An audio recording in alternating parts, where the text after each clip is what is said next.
Hello friends, welcome to my channel. तो आज मैं लास्ट वीडियो को कंटिन्यू करते हुए जो कि हमने लास्ट वीडियो में सीखा था कि कंपोनेंट क्या होता है, कैसे काम करता है, उसी को मैं कंटिन्यू करूंगा। जो आज मैंने जो है एक मॉकअप बनाया है, सिंपल मॉकअप डेमो के लिए, कि आपको समझ में आए कि हम मल्टीपल कंपोनेंट कैसे यूज कर सकते हैं अलग अलग सेक्शन के साथ। तो इसमें मैंने हेडर बनाया है, एक बैनर सेक्शन, लिस्ट सेक्शन बनाया है, एक क्लाइंट सेक्शन हो गया और एक फुटर हो गया। अब इन सबको मैं अलग अलग कंपोनेंट के साथ यूज करूंगा। हेडर का अलग कंपोनेंट होगा, हेडर बैनर का अलग होगा। ये वाला सेक्शन लिस्ट सेक्शन है, इसको आप एक कंपोनेंट के साथ यूज कर सकते हैं या फिर अलग अलग कंपोनेंट के साथ भी यूज कर सकते हैं। अगर ये सेक्शन दो पार्ट में डिवाइड होता, एक पार्ट लिस्ट सेक्शन का होता, एक पार्ट ब्लॉक सेक्शन का कुछ होता राइट में, तो आप इसको अलग से यूज कर सकते थे। जैसे कि यहाँ पे रिसेंट व्यू होता तो वो अलग कंपोनेंट हो जाता। फॉर लाइक एग्जांपल, जैसे ब्लॉक्स में होता है। ओके। और ये क्लाइंट सेक्शन है और ये फुटर हमारा हो गया। तो ये लेआउट फ्रेंड मैंने अडोबी एक्सजी में बनाया है। अगर आपको बेसिक समझना हो अडोबी एक्सजी का तो मुझे कमेंट में लिख के भेज दीजिए। एक वीडियो में अडोबी एक्सजी का बेसिक आपको समझा दूंगा कि इसमें कैसे काम होता है, कैसे हम लेआउट बना सकते हैं विद ग्रिड का यूज करते हुए। ओके। तो अभी मैं स्टार्ट करता हूँ कंपोनेंट के साथ। इस लेआउट को हम बनाते हैं। आइए। तो फर्स्ट मैंने अपना सर्वर रन कर लिया है। तो यहाँ मैं लोकल अपना सर्वर रन कर लेता हूँ, जो कि है लोकल 4200। ये अभी कुछ नहीं दिखाएगा क्योंकि मैंने सब ब्लैंक कर रखा है। हमने जो है अभी ऐप माई कंटेनर लिया है। ऐप माई कंटेनर के अंदर ही हम सारा हेडर और उसके बाकी सेक्शन बनाएंगे। और मैंने ऐप माई कंटेनर को मैंने एक कंटेनर डिव के अंदर डाल लिया है, जो कि ये वाला एरिया है। ओके। जो जिस जिस अंदर कंटेनर आ रहा है, कंटेन आ रहा है, उस एरिया को मैंने कंटेनर में डिवाइड किया है। ओके। और माई कंटेनर वाले कंपोनेंट में हम जो भी सेक्शन बनाते जाएंगे, हेडर फुटर वगैरह, वो डिफाइन करते जाएंगे। तो पहले मैं अपना नेविगेशन वाला सेक्शन हेडर वाला बना लेता हूँ। तो उसको स्टार्ट करने के लिए पहले मैं CMD अपना स्टार्ट कर लेता हूँ और मैं उस फोल्डर के अंदर चला जाता हूँ माई कंटेनर वाले, जिससे मैं इजीली वहाँ पे अपने कंपोनेंट बना सकूँ। माई कंटेनर, मैं उसके अंदर आ गया हूँ। अब मुझे चाहिए सबसे पहले हेडर सेक्शन। तो मैं नेविगेशन टॉप नेवी करके एक कंपोनेंट बना लूंगा।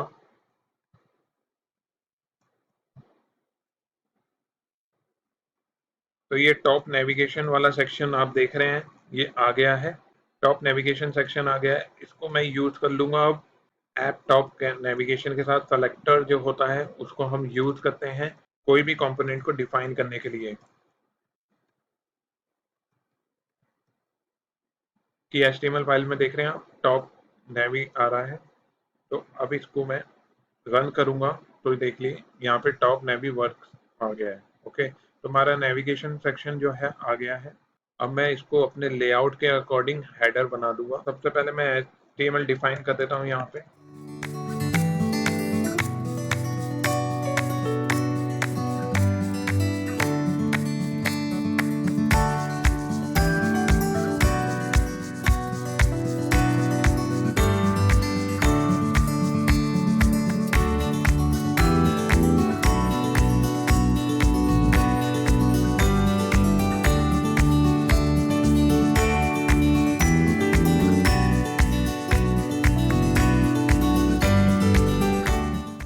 यहाँ पे मैं अपना नेविगेशन का डालूंगा। तो नेविगेशन को हम लिस्ट में डालते हैं। तो लिखेंगे UL वाली लिस्ट में डालेंगे। ULLI जो लिस्ट होती है उसके अंदर हम डिफाइन करते हैं अपने नेविगेशन को।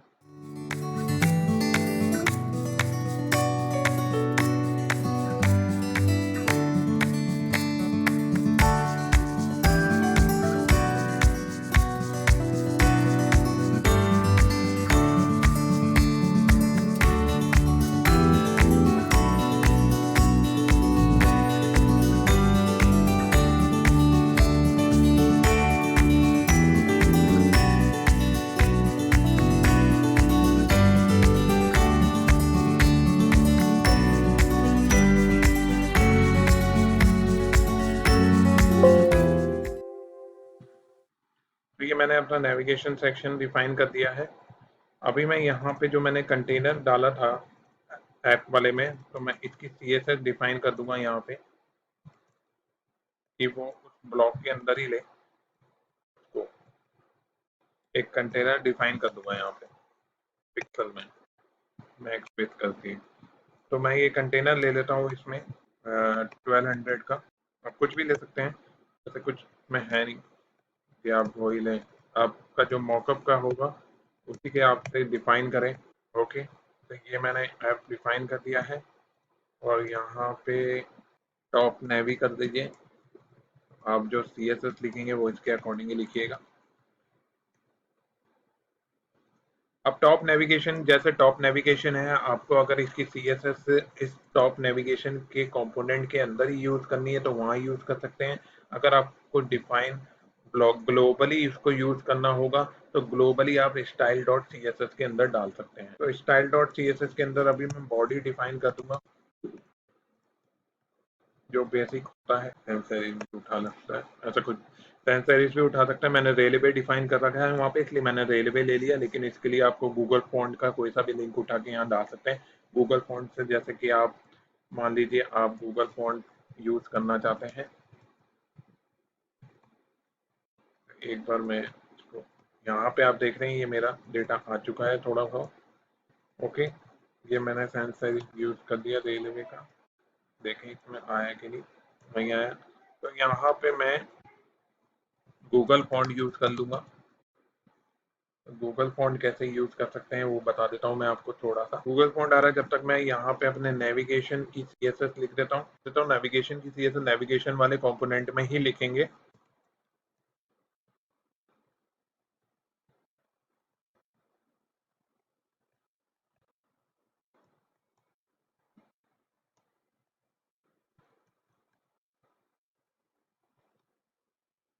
तो इसका कलर मैं ले लेता हूँ।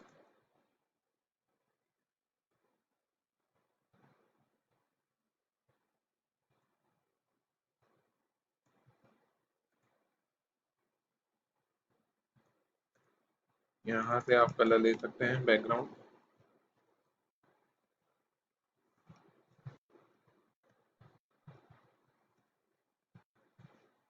कलर इसका वाइट जाएगा।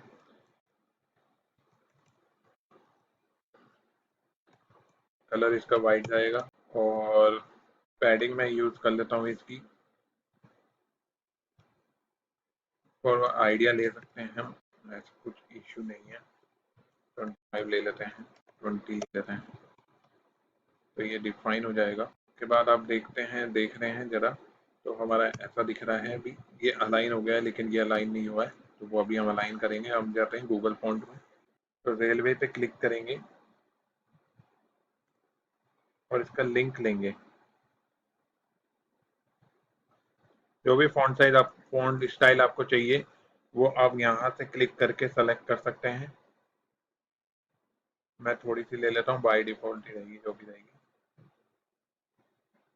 मैं अभी एग्जाम्पल के लिए कर रहा हूँ तो मैं यही ले लेता हूँ अभी। और इसमें दो तरीके हैं, दो तरीके से आप इसको यूज कर सकते हैं। या तो आप इसको HTML लिंक के थ्रू यूज करें या इंपोर्ट करें, दोनों चीजें आप कर सकते हैं। तो इंपोर्ट कर रहा हूं मैं यहाँ पे, और ये मैं बॉडी वाले में सेक्शन जो ग्लोबली है वहां पे यूज कर रहा हूँ। तो ग्लोबली वाले में मैंने इसको यूज किया है।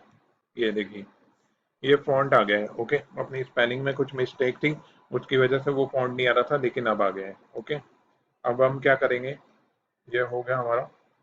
अब यहाँ पे मुझे डिफाइन करना है, तो मैं पहले नेविगेशन वाला डिफाइन कर लेता हूँ अपना। इसमें मुझे ULLI चाहिए होगा, तो UL को लेके मैं लिस्ट पहले रन कर लेता हूँ और इनलाइन कर देता हूँ।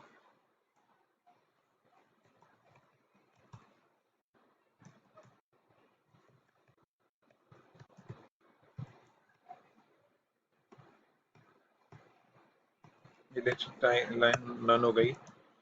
डिस्प्ले इनलाइन ब्लॉक कर लेते हैं, डिस्प्ले इनलाइन ब्लॉक।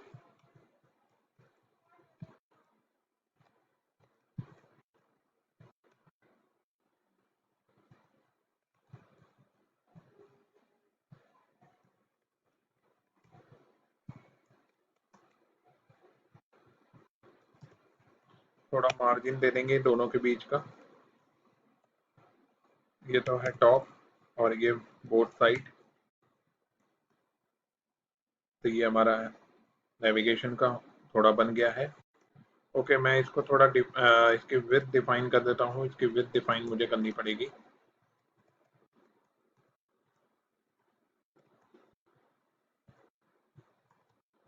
की विड्थ कर देता हूँ मैं 50%, 30%। तो ये डिफाइन हो जाएगा। ये लाइट चला गया, तो इतना हमारा सेक्शन बन गया।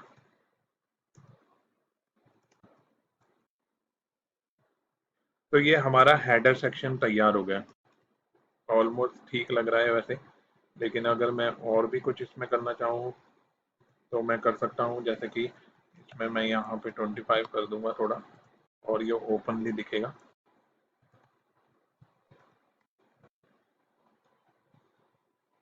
ओके, ठीक लग रहा है। इसका फॉन्ट वेट 300 कर देता हूँ, तो ये ऐसा दिखेगा।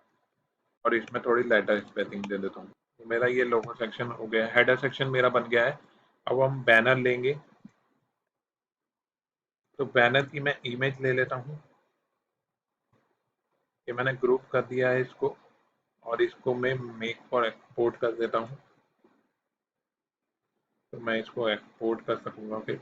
यहाँ से आप फाइन कर सकते हैं कि आपको कौन सा वर्जन इसको एक्सपोर्ट कराना है, और यहाँ से परसेंटेज दे सकते हैं कि किस परसेंटेज में आपको इसको। और यहाँ से मैं बैनर, यहाँ पे अपना इमेज जो भी रहेगी वो यहाँ पे डलवाऊंगा। ये दो तरह के वर्जन बनाता है, एक हाई वर्जन होता है, एक थोड़ा लो वर्जन होता है। तो हम कोई सा भी ले सकते हैं। ओके, तो बैनर सेक्शन में, तो यहाँ से मुझे एक और कंपोनेंट जनरेट करना होगा, वो होगा बैनर। ओके, तो ये देखिए बैनर सेक्शन आ गया है। यहाँ पे बैनर HTML लिखा हुआ है। इसको मैं यूज कर सकता हूँ अपना सेलेक्टर यूज करके। इसने बताया है यहाँ पे आपका टेम्पलेट URL HTML, और यहाँ पे आप अपनी जो CSS यूज करोगे बैनर को लेके, वो वाली फाइल बताया है। तो इसको भी मैं, जो अपना सेलेक्टर मैंने कॉपी किया है, इसको मैं अपने माय कंटेनर वाले में जाऊंगा और उसी में ऐड करूंगा।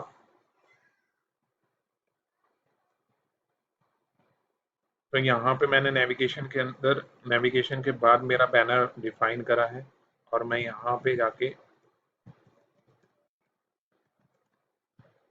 एक ब्लॉग बना लूंगा। ब्लॉग के अंदर अपना इमेज SRC यूज करके ऑल टैग आ जाएगा। यहाँ पे मैंने जहाँ इमेज अपनी डाली है, जैसे कि मैंने इमेज डाली है एसेट्स के अंदर डाली हुई है, तो एसेट्स लेंगे स्लैश, और इमेज का नाम आ जाएगा बैनर डॉट JPG। यहाँ पे हम लिख देंगे बैनर। तो ये मैंने ऑल टैग और वगैरह यूज करके अपना ब्लॉग बना लिया है। अब मैं इसी को यूज करके इसमें CSS डिफाइन कर दूंगा IMG के लिए कि ये फुल विथ रहे, 100% दे दूंगा, और ये फुल विथ रहेगा। ओके, तो यहाँ देख रहे हैं मेरा बैनर भी आ गया है। अब आप देख रहे हैं मेरा यहाँ बैनर सेक्शन तक हो गया है पूरा। ओके, अब हमें 3 सेक्शन ये बनाने हैं। तो ये 3 सेक्शन आप 2 तरीके से बना सकते हैं, या तो ये अलग अलग बनाएं कंपोनेंट, या फिर एक कंपोनेंट यूज करके बनाएं। तो हम अलग अलग नहीं बना के एक ही बनाएंगे। ओके, मैं एक ही कंपोनेंट बनाऊंगा जिसका मैं लिख दूंगा playlist ng generate component playlist. Playlist करके मैंने अपना एक कंपोनेंट बना रहा हूँ, उसको हम यूज करेंगे इस सेक्शन के लिए। तो हमारा कंपोनेंट बन गया है प्लेलिस्ट। ओके, अब प्लेलिस्ट का सेलेक्टर यूज करके इस सेलेक्टर को भी हम माय कंटेनर में डिफाइन कर देंगे अपने ऐप फ्लैश। तो ये प्लेलिस्ट का कंटेनर आ गया होगा, और यहाँ पे आ भी गया होगा, वो दिखाएगा यहाँ पे आपको प्लेलिस्ट वर्क। ओके, तो ये हमारा प्लेलिस्ट आ गया है। ओके, मैं इसको थोड़ी विंडो कम कर देता हूँ, बहुत सारी खोल ली मैंने। अब मैं प्लेलिस्ट HTML बनाऊंगा।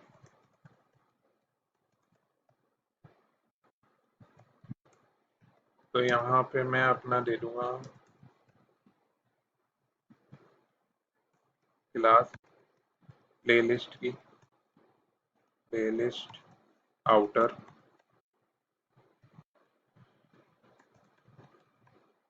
इसमें आ जाएगा ब्लॉग में, यहाँ पे जो है एक इमेज का सेक्शन हो जाएगा और उसी को मैं रिपीट करा दूंगा फिर, तो हमारा काम काफ़ी बचेगा। तो यहाँ पे IMG कर देता हूँ मैं, यहाँ पे इमेज आ जाएगी। तो यहाँ पे मैं अपना कंटेंट डिफाइन करूँगा, जो हेडिंग वगैरह है, क्लास कंटेंट। यहाँ पे मैं H3 में ले लेता हूँ इस हेडिंग को और पैराग्राफ में अपना पैरा। अब मैं इसी ब्लॉक को रिपीट करा दूंगा 3 बार और अपनी इमेजेस यहाँ पे डाल दूंगा। तो ये HTML सेक्शन हो गया। अब वहाँ से हम इमेजेस एक बार ले लेते हैं।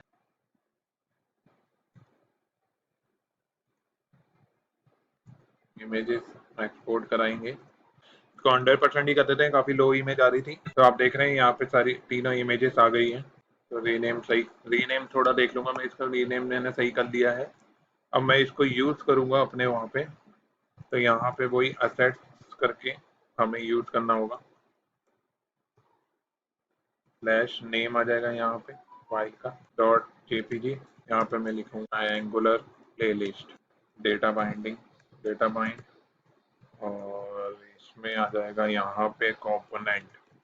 यहाँ पे मैं लिख दूंगा कंपोनेंट। ठीक है, ये इमेजेस आ गई। अब इसके लिए हम इसका जो डेटा है वो लेंगे, तो वो यहाँ से ऐसे ले लेंगे हम डेटा। पहले ले ली हमने हेडिंग, सेकंड हमारा हो जाएगा पैराग्राफ। तो पैराग्राफ तो सेम ही है, हेडिंग अलग अलग है। तो मैं पैराग्राफ तो कॉपी पेस्ट कर लेता हूँ, हेडिंग ले लेता हूँ मैं। तो मैंने हेडिंग और पैराग्राफ के साथ ये पूरा सेक्शन डिफाइन कर दिया है ब्लॉक्स में, और इमेजेस भी ले ली हैं। अब हम इसको देखेंगे तो ये 1 बाय 1 नीचे आ रहा होगा, ये ऐसे। अब इसको CSS पे हमें थोड़ा काम करना है, तो इसकी CSS पे हम काम करेंगे उसी के कंपोनेंट में। ओके, तो मैंने ये इसका CSS पहले मार्जिन दे देते हैं थोड़ा सा। तो ये मैंने मार्जिन दे दिया इसका। उसके बाद हम इसको डिफाइन करेंगे डिस्प्ले ब्लॉक, डिस्प्ले फ्लैग्स करके, और अलाइन आइटम स्टार्ट कर देंगे कि टॉप से ही अलाइन हो। अब इसकी थोड़ी CSS हम डिफाइन करेंगे, वहाँ से कलर और इनने क्या यूज़ किया है। वैसे देखिए टेक्स्ट अलाइन सेंटर है, तो इसका जो कंटेंट वगैरह है वो सब सेंटर ही होगा। H3 यूज़ कर रहे हैं, तो H3 का फॉन्ट साइज वगैरह हम क्या यूज़ करेंगे वो देख लेंगे। सेमी बोल्ड है, कलर इसका मैं ले लेता हूँ यहाँ से 80-80-80 है। तो मैं इसको डिफाइन कर देता हूँ यहाँ पे, इसका कलर हैश के साथ 80-80।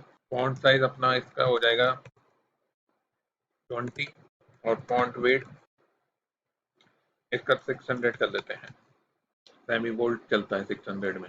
अब इसमें हो जाएगा पैराग्राफ, पैराग्राफ इसका लाइट है, और फॉन्ट साइज इसका शायद 20 ही है। ओके, 20 ही रखा है मैंने फॉन्ट साइज, और कलर भी यही रखा है, बस थोड़ा लाइट है। ये हो गया। इसके बाद हमारी हो जाएगी इमेज सेक्शन, IMG।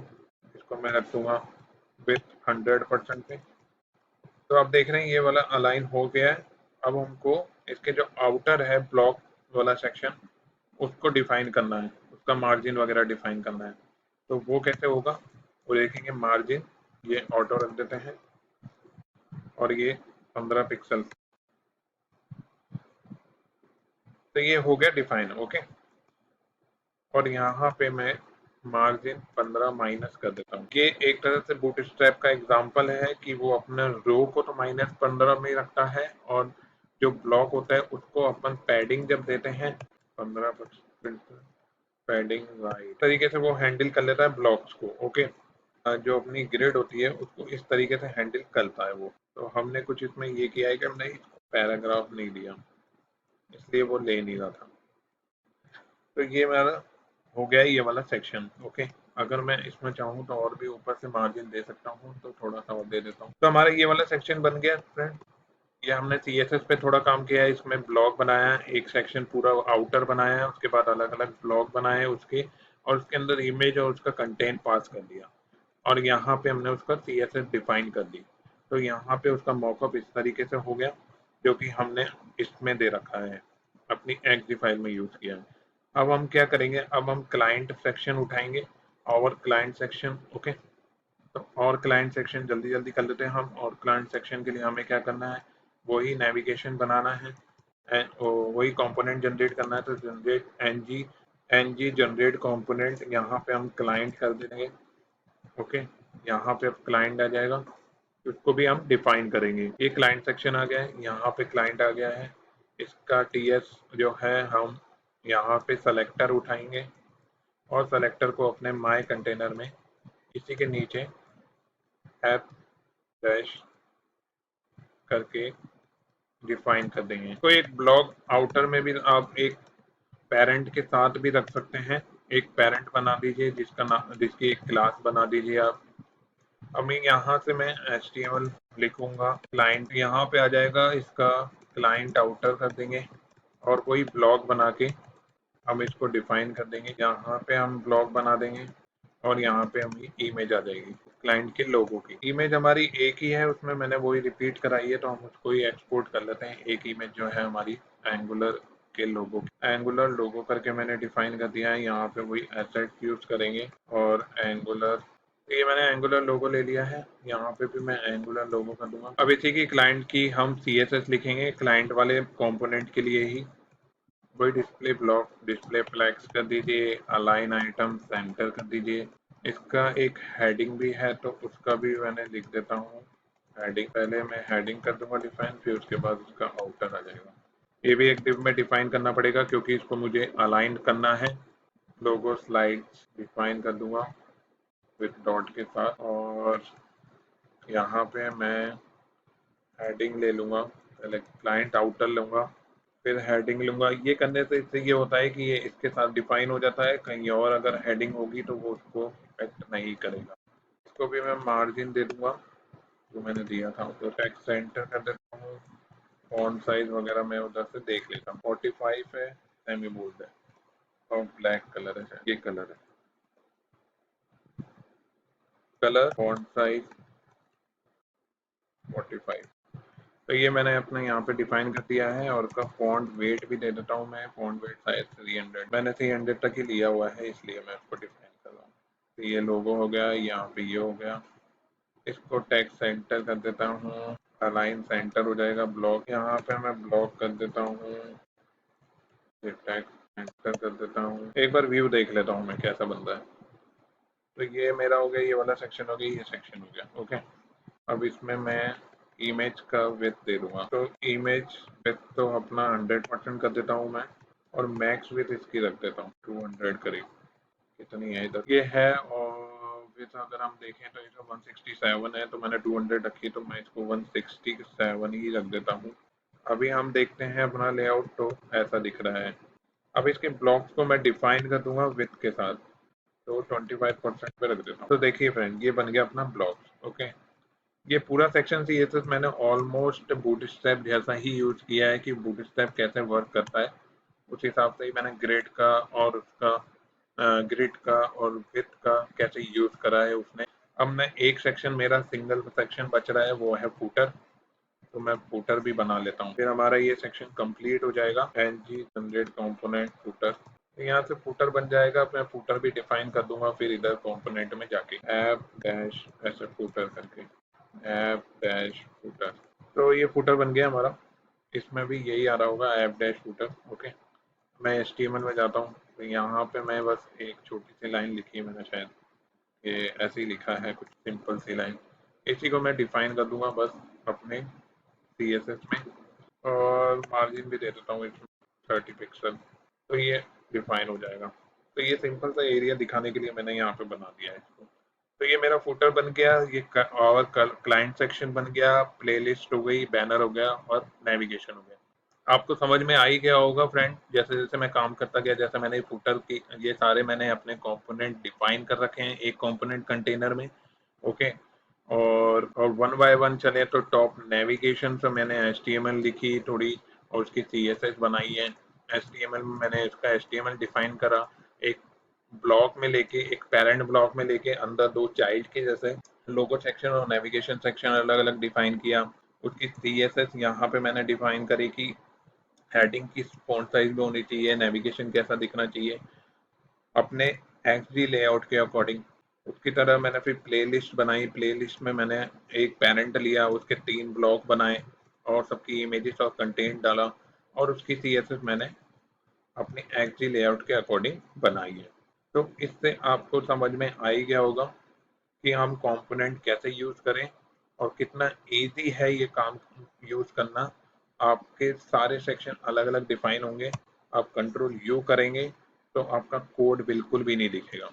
आपका सारा कोड इस ऐप रूट के अंदर है, और सारा कोड यहाँ से आ रहा है, JS के थ्रू आ रहा है। तो थैंक यू वेरी मच। अगर आपको मेरी वीडियो अच्छी लगी हो तो प्लीज़ उसको लाइक करें, सब्सक्राइब करें। Thank you very